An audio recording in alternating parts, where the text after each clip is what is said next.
tenho uma missão bastante difícil, estou aqui substituindo o professor Hungria Neto, e eu espero poder transmitir algumas ideias que ele pretendia transmitir, que por problemas pessoais ele não pôde estar aqui. Esses são meus conflitos de interesse. Para esse congresso eu não tenho nenhum conflito. Os objetivos educacionais são mostrar algumas características básicas e principais dos enxertos ósseos, as suas principais indicações, quando a gente utiliza enxerto ósseo, e vão buscar o que existe de evidência na literatura recente, buscando o que existe de atualização sobre o enxerto ósseo autólogo. A gente sabe, isso é notório, que as principais características do enxerto ósseo autólogo são a osteoindução, osteocondução e a osteoprodução. Aí ele pode ser usado, ou deve ser usado, em 4 situações principais.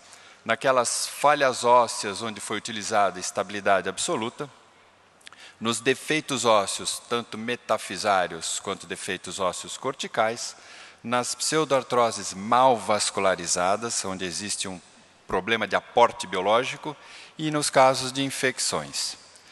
E as 3 funções principais da utilização do enxerto ósseo nessas situações são, obviamente, corrigir as falhas ósseas. Eles podem, sim, servir de suporte mecânico e estimular a consolidação nos casos de retarde e de pseudoartrose estáveis. Então, ele serve como suporte, como um arcabouço para a produção de vasos neoformados que entrariam por dentro desse arcabouço ósseo do enxerto para produzir cálua, produzir tecido ósseo. Ele sempre é remodelado. E ele precisa ser remodelado para participar da transmissão de carga, e assim como o calo ósseo no processo natural de consolidação, ele só permanece onde existe carga. Eu vou mostrar alguns casos para vocês, para mostrar que o enxerto ósseo colocado principalmente na região cortical, ele, com o passar do tempo, onde não existe passagem de carga por ele, ele é reabsorvido. Ele tem que ser sempre colocado em leito bem vascularizado e deve ser utilizado em ambiente instável. Leito mal vascularizado, sem tecido de granulação, sem sangue, não remodela, não consolida.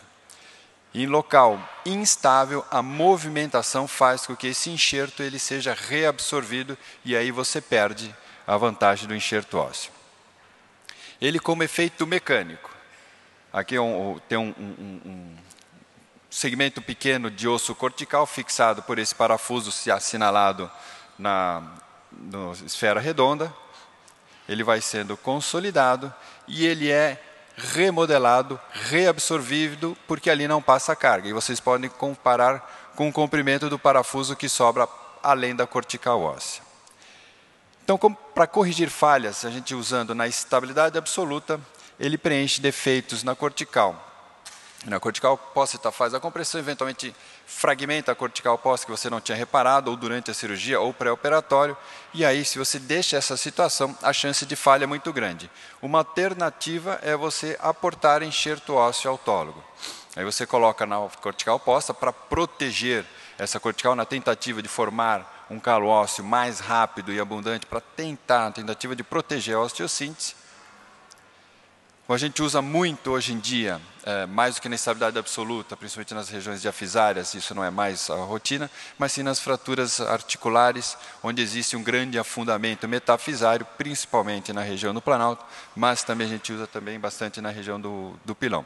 Você reduz a fratura articular, sobra um vazio metafisário embaixo, que você aporta enxerto ósseo e fixa, e aí com o tempo se observa a consolidação e remodelação desse tecido ósseo. Também pode ser utilizado na estabilidade relativa para preencher falhas. Na falha do cortical para suporte mecânico, esse caso já mostrei para vocês, ele mostrando o suporte cortical na cortical medial, que foi fixada com esse parafuso, e também pode ser, em alguns casos mais selecionados, são mais raros, como osso esponjoso para esses defeitos, que atualmente a gente não valoriza mais, não dá tanta lembrança mais nessa situação, porque a gente acaba usando as técnicas minimamente invasivas. Na utilização do enxerto ósseo autólogo, a remodelação é inexorável. e, de novo, só se forma osso onde passa a carga. Não existe carga sendo transmitida naquela região, esse osso é reabsorvido. Observa o abundante calo medial. Eu gostaria que vocês observassem o comprimento desses parafusos mediais que a gente usa como parâmetro para ver a remodelação e reabsorção do calo ósseo medial. Vocês vejam que o parafuso mais longo inferior, ele chega num ponto que fica completamente extruso medial, mas lembrando que ele já foi dentro da camada óssea, do calo ósseo, e aqui, depois de 4 anos da retirada, vocês vejam a quantidade de calo ósseo bem menor, porque onde não passa a carga, não tem necessidade de osso. Nas placas em onda, o enxerto tricortical, ele é fundamental no início, conforme a fratura vai consolidando de medial para lateral, esse calo ósseo, esse enxerto tricortical, perdão, e com 34 semanas aqui ele é reabsorvido. E aqui, com 13 anos, não existe mais o enxerto tricortical. O enxerto ósseo esponjoso autólogo, ele pode ser utilizado, e ele é classicamente considerado na literatura, para defeitos de até 4 centímetros. Para esses defeitos maiores, se preconiza o transporte. Eu vou mostrar que existe hoje mais algumas alternativas além do transporte ósseo. Uma grande falha metafisária, com extensão diafisária, fixação com a placa angulada, estabilidade relativa e preenchido toda a falha com enxerto ósseo esponjoso. Com 6 meses, você já vê formação de um arcabouço ósseo de bom aspecto. Com 39 semanas, ele bastante consistente e com praticamente 3 anos e meio, ele completamente refeito, capaz de suportar carga normalmente. Existem casos mais extremos. Esse paciente era um adolescente com infecção, teve essa ressecção de quase toda a una e foi reconstruído com a placa e enxerto esponjoso. E a gente vai vendo com 4 semanas, 12 semanas, 27 semanas, 10 anos de pós-operatório, 24 anos de pós-operatório, e aqui o paciente que ele é motorista de piloto dessas corridas de enduro, kart e qualquer dessas coisas. E aí fica a dúvida, é real que falhas maiores do que 4 centímetros não podem ser preenchidas com enxerto autólogo? E assim, a quarta opção, a quarta situação é quando existe infecção. Você pode substituir ou pode aportar enxerto ósseo para trazer biologia. Você só está autorizado a usar o enxerto autólogo quando tiver o controle clínico da infecção, leito bem vascularizado e com estabilidade local. Faltou um desses 3 fatores, é fracasso. Não adianta usar esse enxerto e não vá culpar o enxerto, porque a gente falhou em manter esses 3 fatores. Controle clínico, infecção, vascularização local e estabilidade. E aí a gente deve usar o enxerto esponjoso. Na literatura, principalmente americana, está havendo uma mudança da utilização do enxerto esponjoso, principalmente retirado do ilíaco, indo em direção aos substitutos ósseos, essas coisas, por causa principalmente de problemas no local da retirada. Dor é uma das principais queixas, mas também fraturas do ilíaco. E aí uma das alternativas é o RIA, que é o Rimmer Irrigator Aspirator, que é um sistema que, ao fresar, você aspira o líquido, o tecido, esse debris da fresagem, com isso você diminui também a pressão dentro do canal medular. E é uma fresa só, você mede o diâmetro do canal, você passa uma fresa 1 milímetro a mais, é uma fresagem única, e você tira uma quantidade grande de enxerto esponjoso de dentro da medular, principalmente do fêmur. Ele tem trabalhos que mostram que tem uma melhora na diferenciação osteogênica de células tronco mesenquimais. Ele teria as mesmas características do enxerto esponjoso do ilíaco, então ele substituiria o enxerto do ilíaco, com uma grande vantagem que ele tem um maior volume. O que é capaz de tirar de dentro de um fêmur é a somatória do que se tira do ilíaco da tábua externa e da tábua interna. É uma fresagem com menor pressão, porque você tem uma aspiração desse líquido e desses debris de fresagem, mas, entretanto, você tem aproximadamente 30% de complicações. Tem que tomar muito cuidado que a pressão negativa de aspiração é muito grande e a fresagem é muito intensa, então precisa tomar cuidado. Durante a fresagem, o paciente pode chocar, então o anestesista tem que estar alerta, você tem que avisar desse risco para o anestesista. Não é infrequente ter dor, e ele pode, mesmo com esse sistema de aspiração, ele pode ter embolia pulmonar. A maioria dos trabalhos trazem uma porcentagem de consolidação em torno de 66%, com índice de aproximadamente de 20% de dor pós-operatória. As principais complicações é o defeito ósseo cortical pela fresagem exagerada e excêntrica do canal medular femoral, a embolia, infarto agudo do miocárdio e fratura exatamente pelo enfraquecimento da cortical. Essa fresa ela é muito afiada e muito potente.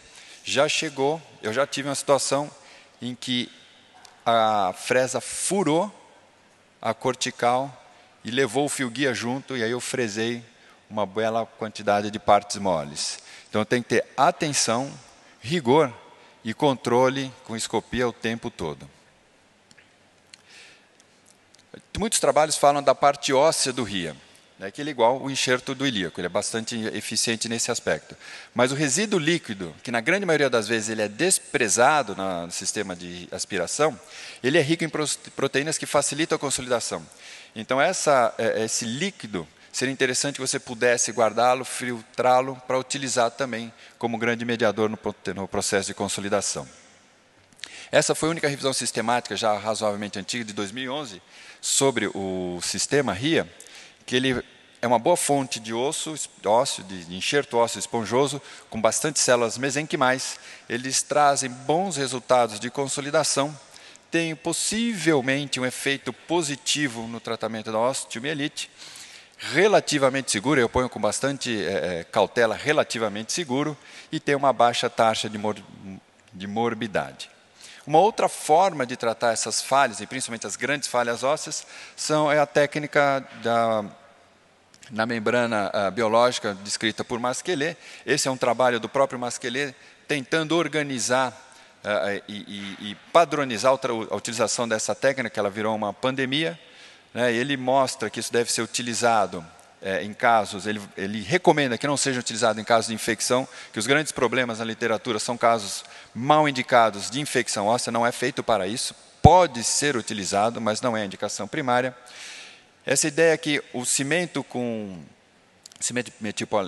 metilpolimetacrilato, ele produziria uma reação no organismo, produzindo uma membrana biologicamente ativa, ricamente vascularizada, que secreta fatores de crescimento e que contém células tronco mesenquimais adultas.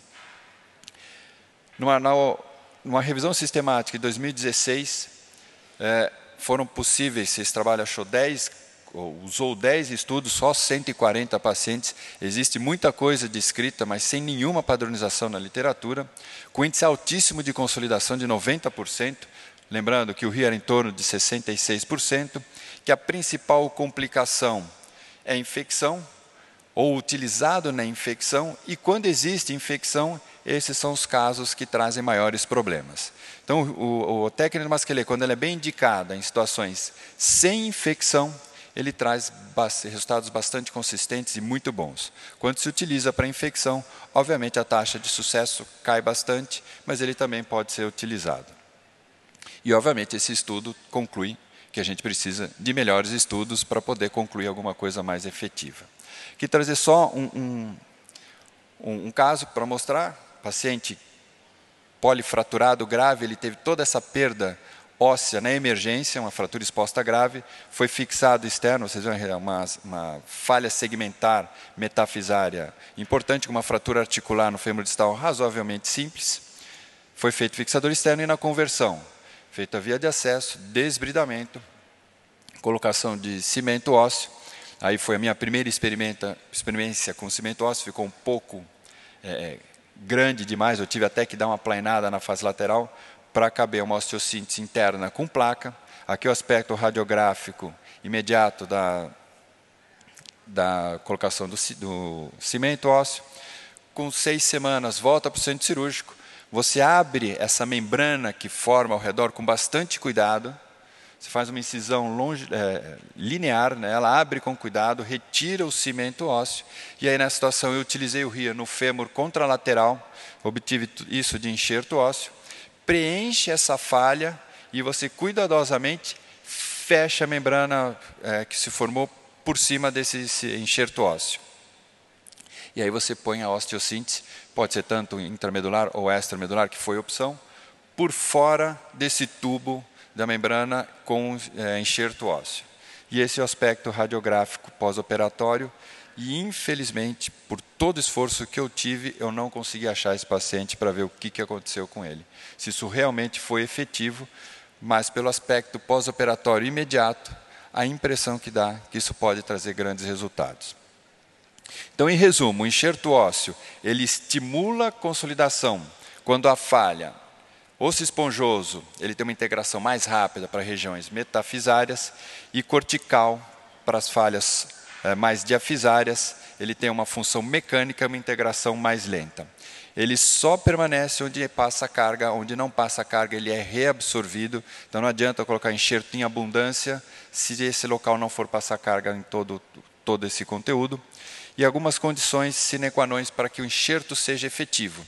Ele tem que ser em leito bem vascularizado, ambiente com estabilidade óssea, e hoje como alternativas para as falhas ósseas maiores, a alternativa ao transporte, a utilização da membrana com o cimento com antibiótico e o RIA com alguma parcimônia e algum cuidado. Obrigado.